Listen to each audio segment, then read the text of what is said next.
नमस्कार दोस्तों, मैं रंजना स्वागत करती हूँ आपके अपने YouTube चैनल रंजना योगी ब्लॉग में। आज के इस ब्लॉग में मैं आपको अपने साथ गोवर्धन की परिक्रमा के लिए लेके चल रही हूँ, जो हमने होली के उपलक्ष्य में की अपने दोस्तों के साथ।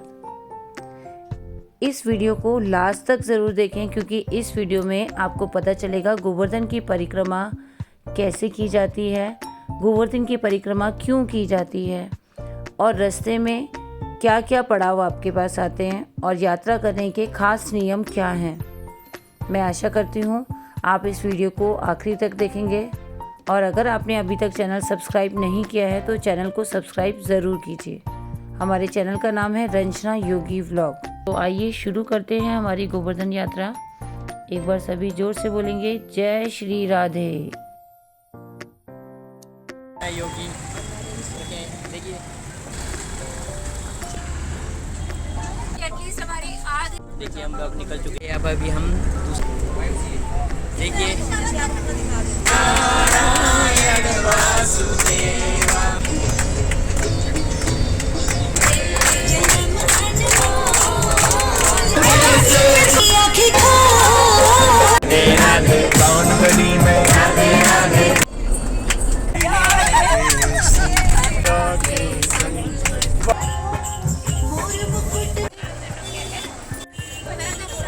आते हुए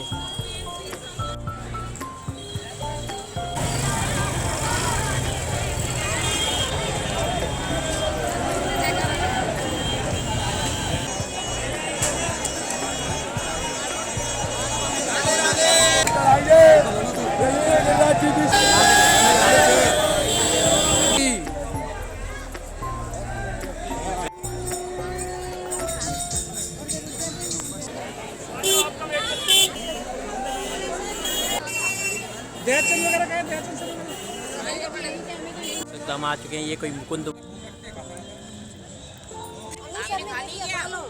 नहीं, सबकी बुरी हो।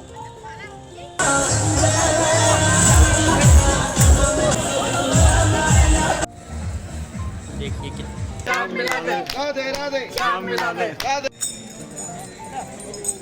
घर बनाते हुए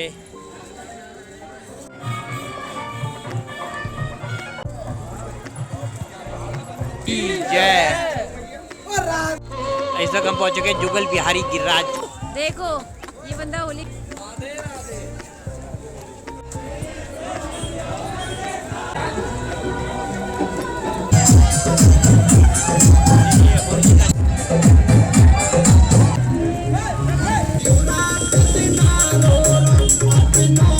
उत्तर प्रदेश और राजस्थान के बीच में सेंटर में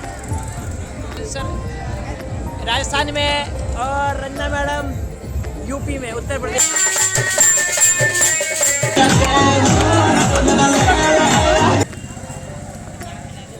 चुके जतीपुरा मंदिर श्री नाथ जी।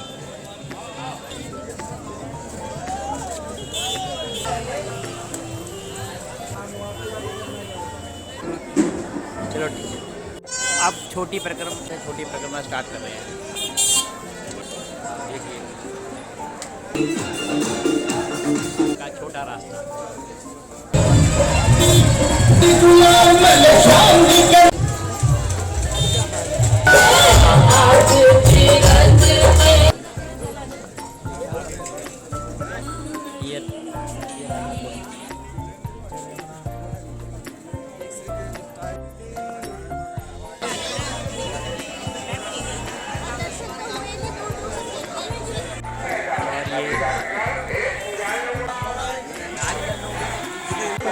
महाराज जी का खाली रहें, भगवान महाराज जी का पूजन करें।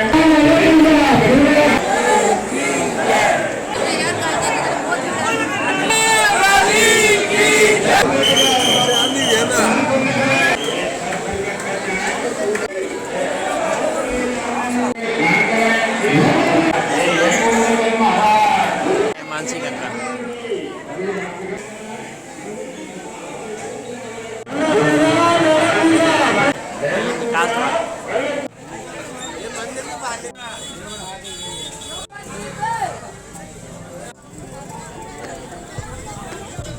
हमारी परिक्रमा पूरी हो गई। यहाँ से जय और हम यहाँ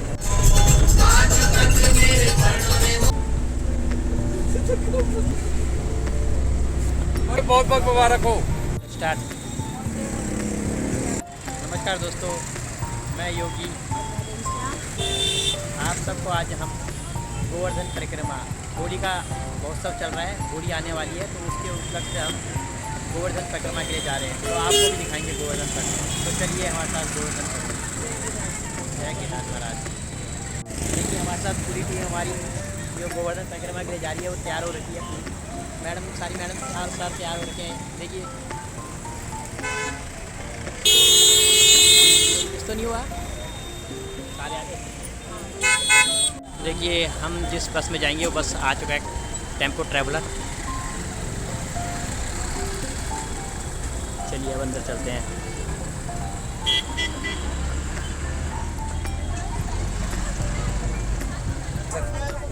बस चलो जी, एटलीस्ट हमारी आ गई है हमारे टेम्पो ट्रैवलर। देखिए हम अब निकल चुके हैं पहले स्टॉप से। अब अभी हम दूसरे उसके भी पहुंच चुके हैं।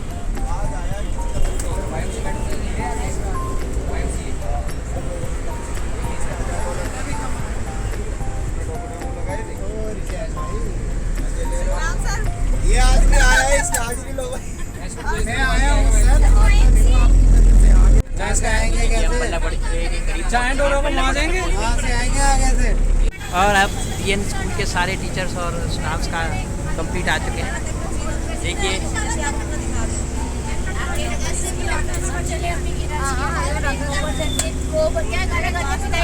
गोवर्धन के जाओ मेरे भी नहीं माने मेरा मनवा। सर वॉल्यूम तेज करो। जय श्री राधे। जय श्री राधे। वॉल्यूम तेज करना। तो सही बन जाएगी उससे। आवाज नहीं आ रही है। राधे राधे।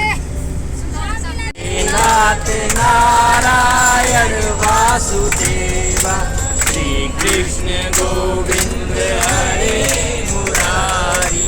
हे नाथ नारायण वासुदेवा।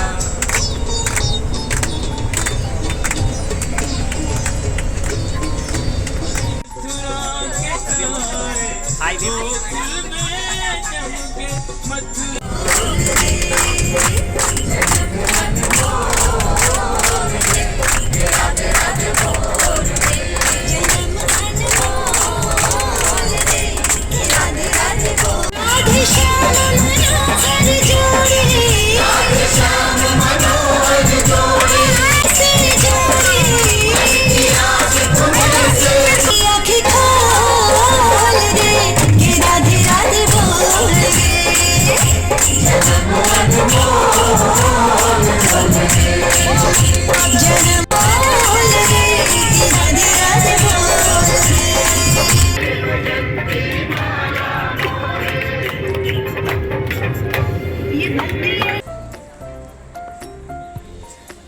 पेट्रोल पंप पे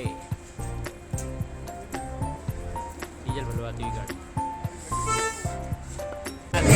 करवट में राधे राधे, कौन गली में राधे राधे, कौन गली में राधे राधे, ओ कुंज गली में राधे राधे, शिवा कुंज में राधे राधे, प्रेम गली में राधे राधे, श्रृंगार वट पे राधे राधे।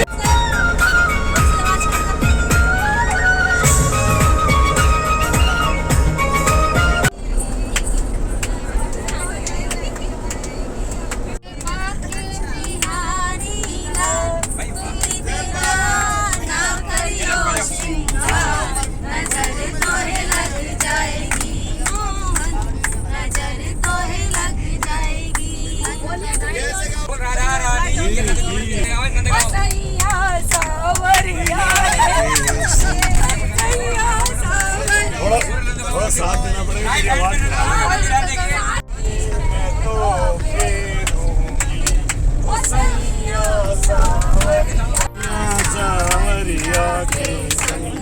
बाबा रे रसिया, बाबा रे चेला, बाबा रे रसिया।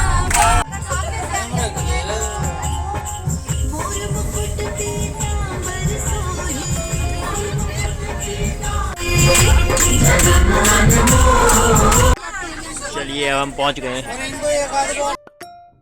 आइए दोस्तों, आपको बताएं कि गोवर्धन परिक्रमा कब और कैसे की जाती है। उत्तर प्रदेश के मथुरा जिले में स्थित गोवर्धन पर्वत एक पहाड़ी है जिसे भगवान श्री कृष्ण जी ने 7 वर्ष की आयु में 7 दिनों तक अपनी कनिष्ठा उंगली पर उठाए रखा था। इसे कुछ लोग गिरिराज के नाम से भी जानते हैं। गिरिराज मतलब गिरी को धारण करने वाले यानी श्री कृष्ण। वहीं कुछ लोग गोवर्धन भी कहते हैं। यूं कहीं तो दोनों एक ही है। इसी गिरिराज पर्वत की परिक्रमा लगाने के लिए प्रतिदिन हजारों की संख्या में लोग इस स्थान पर पहुंचते हैं और हमें भी ये सौभाग्य होली से कुछ दिन पहले मिला, तो हमने इस मौके को गंवाना उचित नहीं समझा। अब आपको बताते हैं कि गोवर्धन परिक्रमा कब की जाती है। हर महीने की शुक्ल पक्ष की एकादशी से पूर्णिमा की रात तक परिक्रमार्थियों की संख्या लाखों में होती है। गुरु पूर्णिमा और दिवाली के अगले दिन गोवर्धन पूजा पर यहाँ आने वाले श्रद्धालुओं का आंकड़े की गिनती की नहीं जा सकती। इस दौरान परिक्रमा करने से सबसे ज्यादा लाभ होता है। अब आप लोगों के सामने ये प्रश्न होगा कि गोवर्धन परिक्रमा की कुल लंबाई कितनी है। तो आपको बता दें कि संपूर्ण गोवर्धन की परिक्रमा 7 कोस यानी 21 किलोमीटर की होती है, जो कि मानसी गंगा से शुरू की जाती है। इसके मार्ग में पड़ने वाले कई महत्वपूर्ण दर्शनीय स्थल हैं, जिसमें दान घाटी, मानसी गंगा, अभय चक्रेश्वर मंदिर, सुरभि कुंड, कुसुम सरोवर, पुछरी का लोटा, जतिपुरा, राधा कुंड, गोविंद कुंड, संकर्षण कुंड और गौरी कुंड। इन सभी स्थानों पर राधा कृष्ण की बहुत सुंदर लीलाएं हुई हैं। इस 21 किलोमीटर की लंबी यात्रा को पार करने के लिए श्रद्धालुओं का श्रद्धा भाव इतना अच्छा रहता है कि यह आलम साल के 365 दिन चलता ही रहता है। चाहे झुलसती धूप हो, कपाती ठंड हो या फिर घनघोर बारिश हो, परिक्रमार्थी किसी बाधा से नहीं घबराते। ये भगवान की दिव्य अलौकिक शक्ति ही है, जिससे पथरीली राह भी उन श्रद्धालुओं को पुष्पों सी कोमल लगने लगती है। आप अब हमारे साथ देख सकते हैं, ये दान घाटी का मंदिर है और यात्रा यहीं से शुरू की जाती है। तो यह परिक्रमा 2 भागों में की जाती है। सबसे पहले होती है बड़ी परिक्रमा जो 11 किलोमीटर की होती है और उसके बाद है छोटी परिक्रमा जो 10 किलोमीटर की होती है। ये श्रद्धालु अपनी श्रद्धा के हिसाब से करते हैं। ज़रूरी नहीं है कि दोनों परिक्रमा एक साथ ही की जाए। श्रद्धा भाव से श्रद्धालु कभी बड़ी परिक्रमा भी कर लेते हैं और उसके बाद वो छोटी परिक्रमा करते हैं। हमने अपनी बड़ी परिक्रमा शुरू कर दी है। श्रद्धालु अपनी श्रद्धा से दंडवत प्रणाम करके परिक्रमा शुरू करते हैं। वैसे तो ज़्यादातर श्रद्धालु नंगे पैर ही परिक्रमा करते हैं, लेकिन फिर भी कपड़े वाले जूतों से भी परिक्रमा की जा सकती है। जो श्रद्धालु पैदल नहीं जा सकते उनके लिए वहाँ पे ई-रिक्शा की फैसिलिटी भी अवेलेबल है। परिक्रमा करते हुए यात्री राधे राधे बोलते हैं, जिसके कारण सारा वातावरण राधामय हो जाता है। वैसे परिक्रमा करने का कोई निश्चित समय नहीं है, फिर भी परिक्रमा कभी भी की जा सकती है। साधारण रूप से परिक्रमा करने में 5 से 6 घंटे का समय ही लगता है, परंतु जो श्रद्धालु दंडवत परिक्रमा करते हैं उनको 1 हफ्ता लग जाता है। दंडवत परिक्रमा करने वाले लेटकर परिक्रमा करते हैं और जहाँ पे विश्राम लेना होता है वहाँ पे चिन्ह लगा देते हैं। विश्राम करने के पश्चात फिर उस चिन्ह लगे स्थान से ही पुनः परिक्रमा प्रारंभ कर देते हैं। कुछ साधु संत भी होते हैं जो 108 पत्थर के साथ परिक्रमा करते हैं। वह एक एक करके अपने पत्थरों को आगे रखते रहते हैं और धीरे धीरे आगे बढ़ते रहते हैं। वो अपनी परिक्रमा को महीनों में पूरा करते हैं। रास्ते में जगह जगह श्रद्धालुओं की सुविधा के लिए भंडारों का आयोजन भी किया गया था और ऐसे ही एक भंडारे में हम लोगों ने भी प्रसाद ग्रहण किया।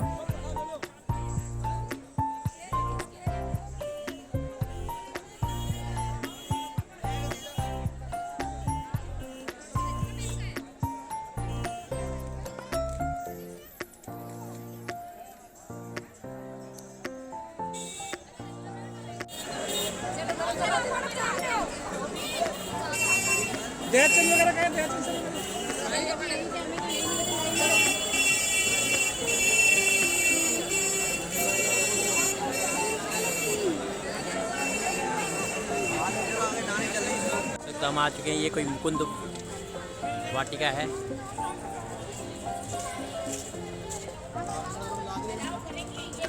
यहाँ पे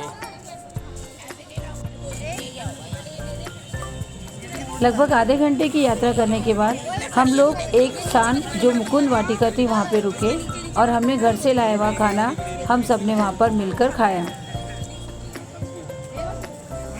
ले लो और कोई रह गया रंजना में अब देखिए खाने का दीजिए कौन रह गया किरण मैडम वो भी लास्ट की लाइन में होगी पहले बेटी है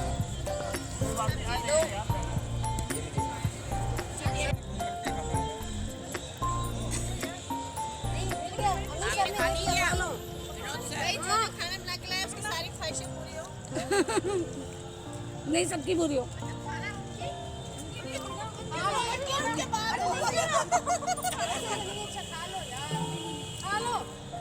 जो खाना छोड़े उसकी भी।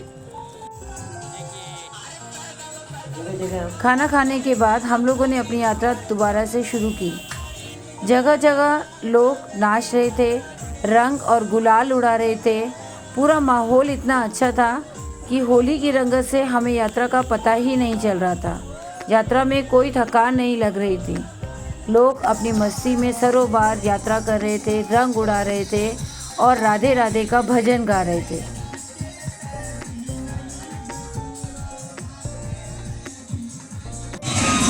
देखिए परिक्रमा चल रही है। परिक्रमा एक रोड भी बना रखी है और ये कच्चा है।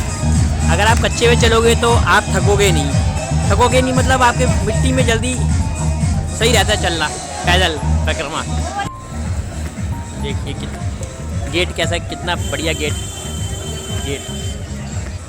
देखिए पूरा होली का माहौल, यात्रा के बीच में पूरा होली का माहौल हो रखा है। पूरा गुलाल ही गुलाल उड़ा रहे हैं।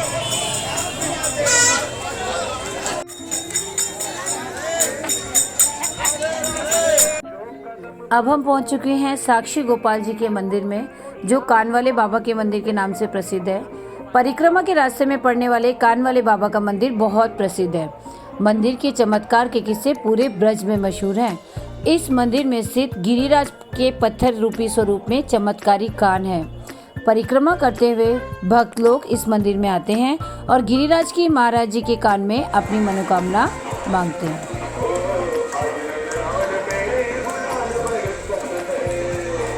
देखिए आज होली के कारण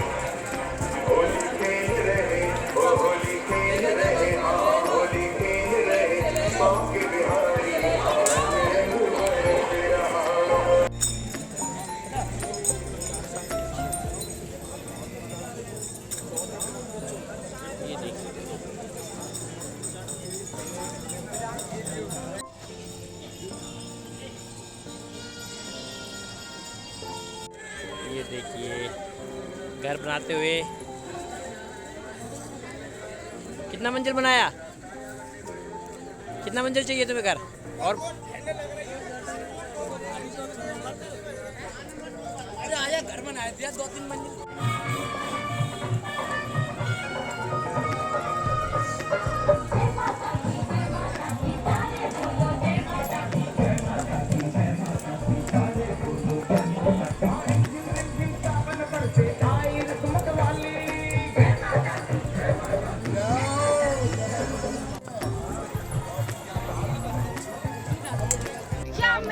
राधे राधे श्याम मिला दे, राधे राधे श्याम मिला दे, राधे राधे श्याम मिला दे, राधे राधे श्याम मिला दे, राधे राधे श्याम मिला दे, राधे राधे श्याम मिला दे, राधे राधे श्याम मिला दे, राधे राधे। प्राचीन मंदिर श्री श्री गोवर्धन महाराज की जय, वाले की जय, रानी की जय, वाली की जय। हमने कंप्लीट कर ली है 5.2 और शेष रह गई है 5.8।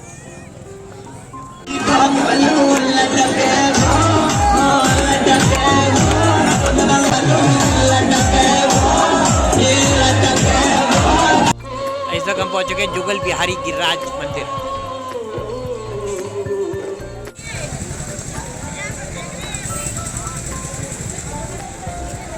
ये देखिए बीच में परिक्रमा मार्ग के बीच में एक बना हुआ एक महल नुमा जगह।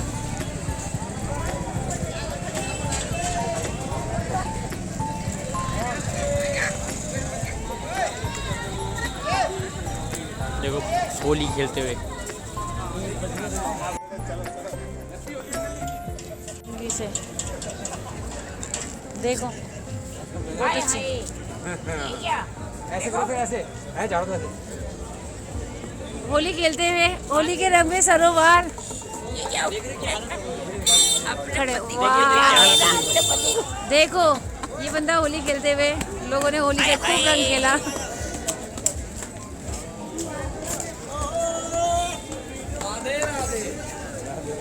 Oh my God.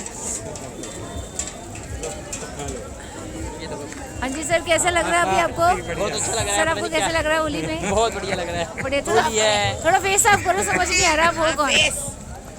Mansi Ganga में डुबकी लगा लीजिए आप। चलिए सर, चलिए मैम।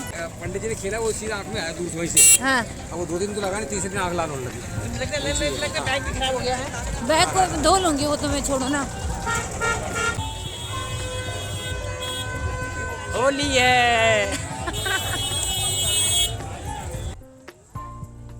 अब हमारी परिक्रमा के मार्ग में पड़ा है पुछरी का लोटा। नाम थोड़ा अजीब है पर इसकी कहानी उतनी ही दिलचस्प है। पुछरी का लोटा को भगवान श्री कृष्ण का सखा कहा जाता है। कहते हैं कि यहाँ पर जो भी व्यक्ति सच्ची श्रद्धा से गोवर्धन जी की परिक्रमा करने के लिए आता है, उसकी हर मनोकामना श्री कृष्ण भगवान पूरी करते हैं। यह स्थान भले ही छोटा हो पर इसका महत्व बहुत अधिक है। बंदरों से घिरे हुए स्थान के बारे में ऐसी मान्यता है कि आने वाले हर भक्त को इस स्थान पर हाजिरी लगाना जरूरी है, नहीं तो गिरिराज गोवर्धन की परिक्रमा पूरी नहीं मानी जाती। ऐसी मान्यता है कि जब भगवान कृष्ण ब्रिज को छोड़कर द्वारिका जा रहे थे तो सभी ब्रिजवासी उन्हें मिलने जा रहे थे। उन्हीं में से एक उनका बाल सखा पुछरी का लोटा, जो काफ़ी भावुक हो गए थे। तब भगवान ने उन्हें वचन दिया कि मैं 2 दिन बाद लौटकर आ जाऊंगा। तभी से उनका ये सखा कृष्ण के लौटने के इंतज़ार में यहाँ विराजमान हो गए। मंदिर में भक्तों की भीड़ और भक्तों की रौनक आप देख सकते हैं, जिससे मंदिर की रौनक डबल हो गई है।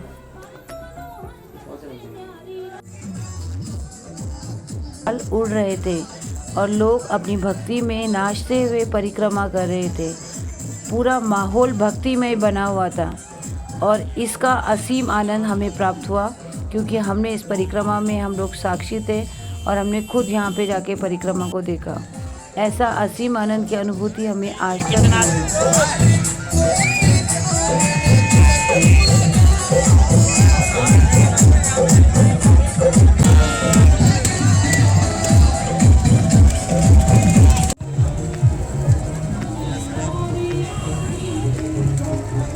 ऐसे भक्तिमय माहौल में हम भी कहाँ पीछे रहने वाले थे, जब हमने रास्ते में इन अंकल जी को देखा जो अपनी ही मस्ती में भक्ति रस में डूबे हुए भगवान श्री कृष्ण के गानों पे नृत्य कर रहे थे। तो हमने भी उनका साथ दिया और हमें भी बहुत अच्छा लगा। हमने पूरी यात्रा में बहुत आनंद उठाया।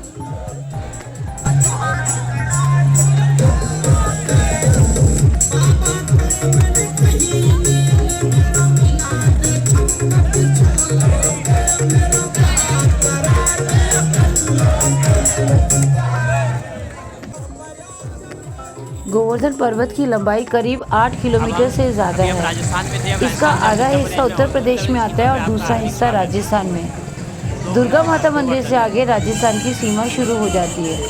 इस मंदिर की देवी को बॉर्डर वाली माता भी कहा जाता है। परिक्रमा मार्ग पर यहाँ पर एक विशाल गेट बना हुआ है, जैसा कि आप वीडियो में देख सकते हैं। राजस्थान, अभी हम राजस्थान में थे, ये देखिए। और इस बॉर्डर के इस गेट के इधर ये उत्तर प्रदेश।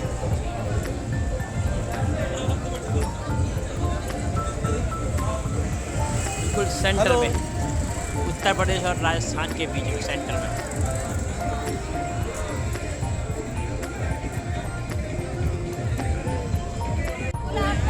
और ये देखिए प्रिंस सर राजस्थान में और रंजना मैडम यूपी में, उत्तर प्रदेश में।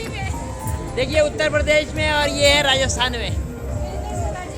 अब आप राजस्थान से आ रहे हो उत्तर प्रदेश और ये पहुंच गए, ये बॉर्डर, और ये आप पहुंच गए हैं। चलिए आगे बढ़ते हैं।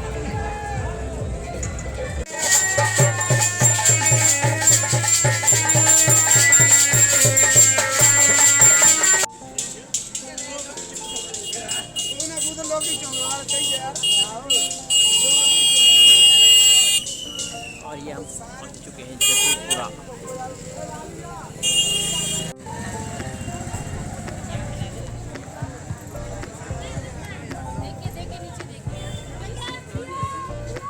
देखिए कोई कुंड है।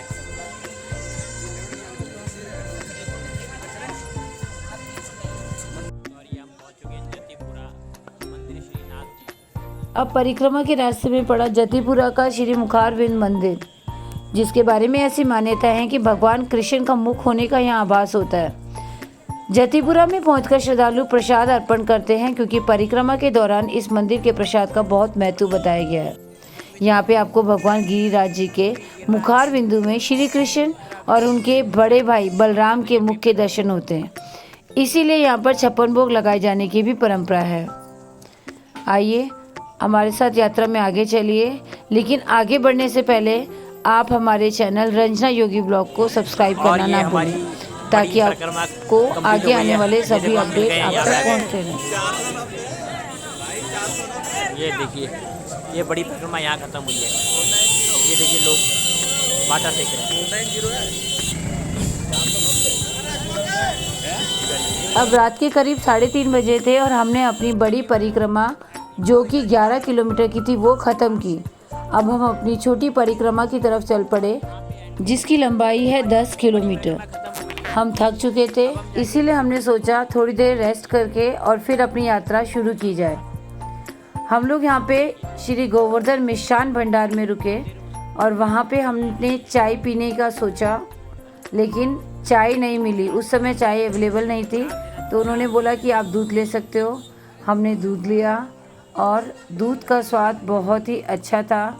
हमारी पूरी थकान यात्रा की दूर हो गई और हम फिर से पूरी एनर्जी से यात्रा के लिए तैयार थे। आप देख सकते हो इनका स्टाइल दूध फेंटने का।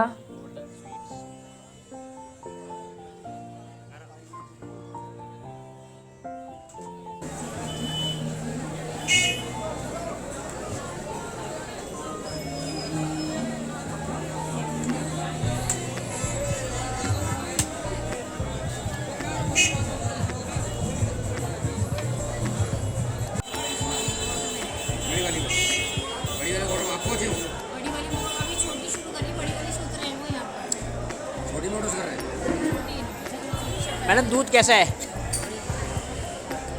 रंजना मैडम दूध कैसा है? वीरेंद्र सर कैसा दूध है? ठीक है, पर मीठा थोड़ा तेज है। तेज है? वैसे तो टेस्टी बढ़िया है, पर मीठा थोड़ा। चलो ठीक है। अब छोटी परिक्रमा, बड़ी परिक्रमा हम ख़त्म कर चुके हैं और छोटी परिक्रमा यहाँ से स्टार्ट हो रही है। देखिए लोग प्रणाम करके यहाँ से छोटी। अब हमने अपनी छोटी परिक्रमा शुरू करी और जहाँ पे छोटी परिक्रमा शुरू की थी, वहाँ पे भक्तजन 3, 5, 7 या 11 दंडवत प्रणाम करते हैं। और यही नियम जो है वो बड़ी परिक्रमा में भी था कि वहाँ पे भी जब लोगों ने परिक्रमा शुरू करी, श्रद्धालु लोगों ने, तो वहाँ पे भी 3, 5 या 11 उन्होंने दंडवत प्रणाम किया और उसके बाद अपनी परिक्रमा शुरू की। इस छोटी परिक्रमा के पड़ाव में सबसे पहले लक्ष्मी नारायण मंदिर आता है। कोई मनोकामना पूर्ण होने पर या किसी मनोकामना को लेकर दूध की परिक्रमा शुरू इसी लक्ष्मी नारायण गोवर्धन मंदिर से की जाती है। मंदिर में विराजमान लक्ष्मी नारायण देवता धन, सुख, समृद्धि के प्रतीक माने जाते हैं। रास्ते में हमें लोगों का एक बड़ा हुजूम मिला। बहुत सारे लोग थे। एक गाड़ी जा रही थी, डीजे बज रहा था उसमें तेज आवाज़ में, और जिसमें श्री कृष्ण के भजन चल रहे थे। लोग रंग उड़ा रहे थे और नाचते हुए यात्रा कर रहे थे। हालांकि हम बहुत थक चुके थे, लेकिन जब हमने इन भजन को सुना, इन गानों को सुना, तो हमें भी जोश आ गया और हम भी इनके साथ हो लिए और अपनी यात्रा की स्पीड हमने थोड़ा सा बढ़ा ली। जैसा कि आपको पहले भी बताया था कि जो लोग पैदल यात्रा नहीं कर सकते, उनके लिए वहाँ पे ई रिक्शा की फैसिलिटी भी अवेलेबल है। तो आप देख सकते हो जगह जगह रिक्शे वाले जो बीच में जा रहे हैं, वो भी परिक्रमा वाले श्रद्धालु ही हैं। क्योंकि पैदल यात्रा करने से और ई रिक्शा में करने से कुछ भगवान सिर्फ भक्ति के भाव को ही समझते हैं, और ऐसा कहा भी गया है कि कुछ ना करने से कुछ करना अच्छा है। तो जैसा मन में श्रद्धा है उसके अनुसार आप अपनी परिक्रमा पूरी कर सकते हैं।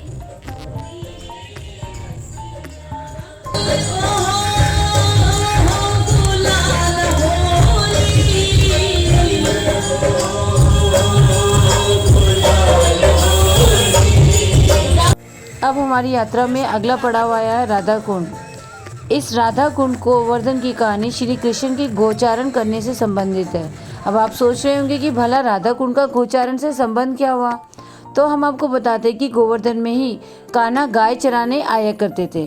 जब अरिष्टासुर को ज्ञात हुआ कि कान्हा यहाँ आया करते हैं तो वो बछड़े का भेष धारण करके यहाँ पहुँच गया। बछड़े के भेष में आए अरिष्टासुर जब श्री कृष्ण पर हमला करने के लिए आगे बढ़े तो उन्होंने उस बछड़े रूपी असुर का वध कर दिया। वध करने के बाद राधा रानी ने श्री कृष्ण से कहा कि आपने बछड़े का वध किया है, इसीलिए आप पर गोहत्या का पाप लगेगा। राधा रानी के मुख से ये वचन सुनकर श्री कृष्ण ने अपनी बांसुरी से एक कुंड खोदा और उसमें स्नान भी किया।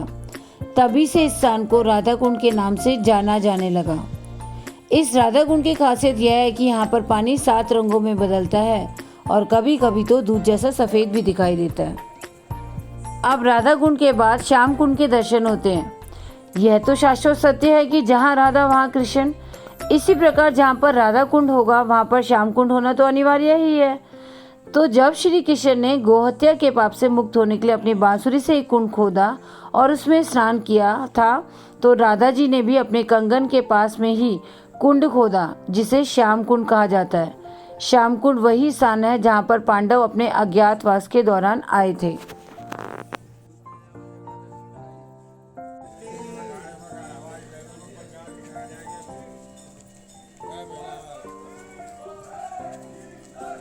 मानसी गंगा पहुंच गए हैं। छोटी परिक्रमा की समाप्ति मानसी गंगा मुखारविंद पर आकर होती है। मानसी गंगा गोवर्धन गांव के मध्य में स्थित है। परिक्रमा करने के दौरान मानसी गंगा दाईं ओर पड़ती है, जबकि पूछड़ी से लौटते समय बाईं ओर हमें इसके दर्शन होते हैं। गंगा के मानसी गंगा बनने की कहानी कुछ ऐसी है कि एक बार नंद बाबा, यशोदा और सभी ब्रिजवासी ने गंगा स्नान का मन बनाया और अपना सफ़र शुरू किया। चलते चलते जब सभी गोवर्धन तक पहुँचे तो शाम हो चुकी थी। रात्रि व्यतीत करने के लिए नंद जी ने वहीं पर अपना विश्राम करने की सोची। यहीं पर रात गुजारते हुए श्री कृष्ण के मन में विचार आया कि ब्रिज धाम में ही सभी तीर्थों का वास है, परंतु ब्रिजवासी गण इसकी महान महिमा से अनजान है। श्री कृष्ण के मन में ऐसा विचार आते ही गंगा जी ने अपने मानसी रूप में गिरिराज की तलहटी में प्रकट हुई। सुबह जब ब्रिजवासियों ने गिरिराज तलहटी में गंगा जी को देखा तो वो सब हैरान रह गए।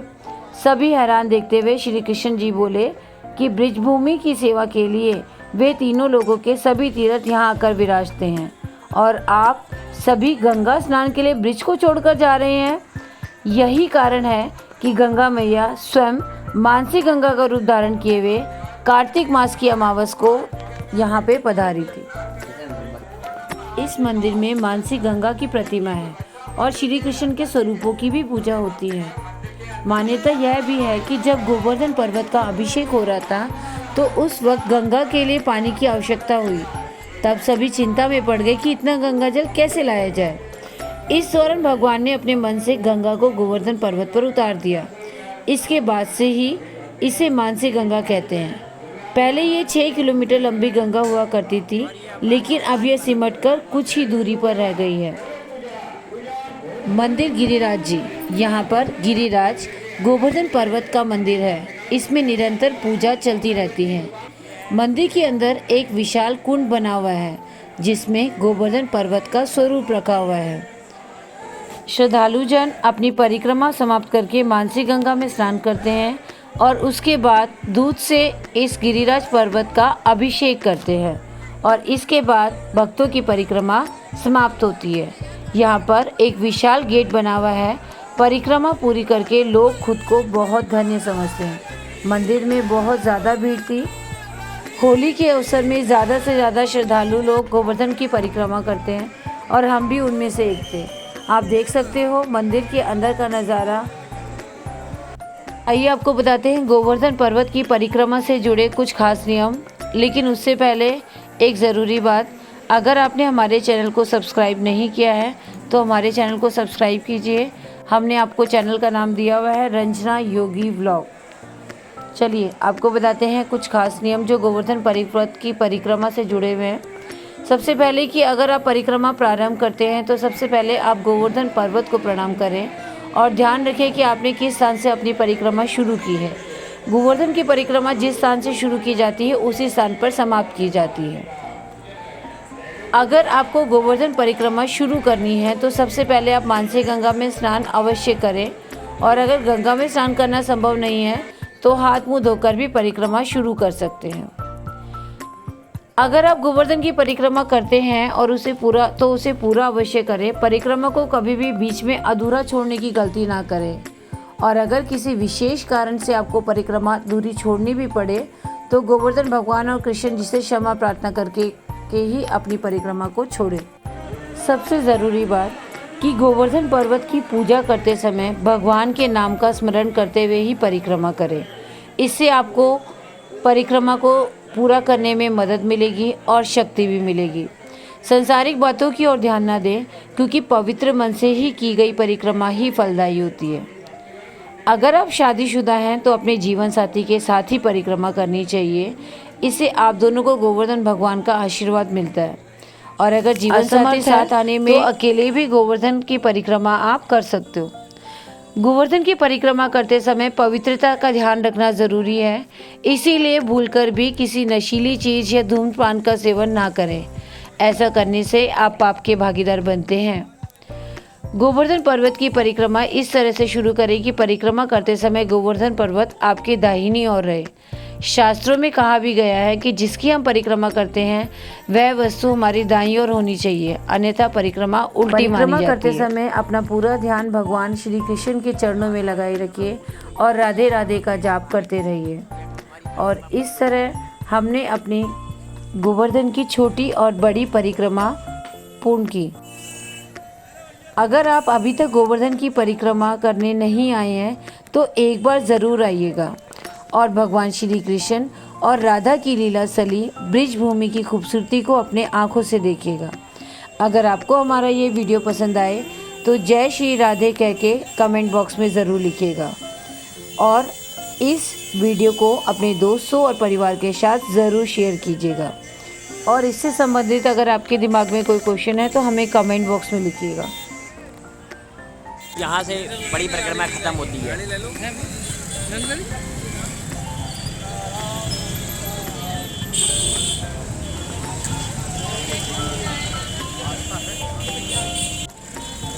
ये है छोटी परिक्रमा का रास्ता, छोटी परिक्रमा का रास्ता और हम यहाँ से हमारी यात्रा पूरी होने के बाद हम निकल चुके हैं।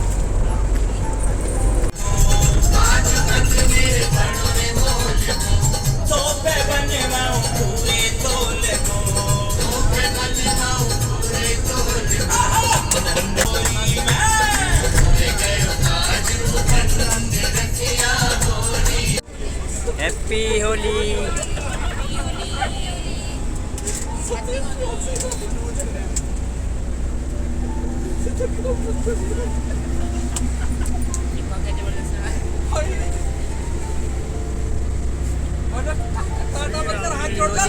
सबको हैप्पी होली। इस तरह हम सब ने मिलकर पूरे आनंद के साथ अपनी गोवर्धन की परिक्रमा पूरी की। मिलते हैं आपको किसी और ब्लॉग में। तब तक के लिए धन्यवाद। छुट्टियां अब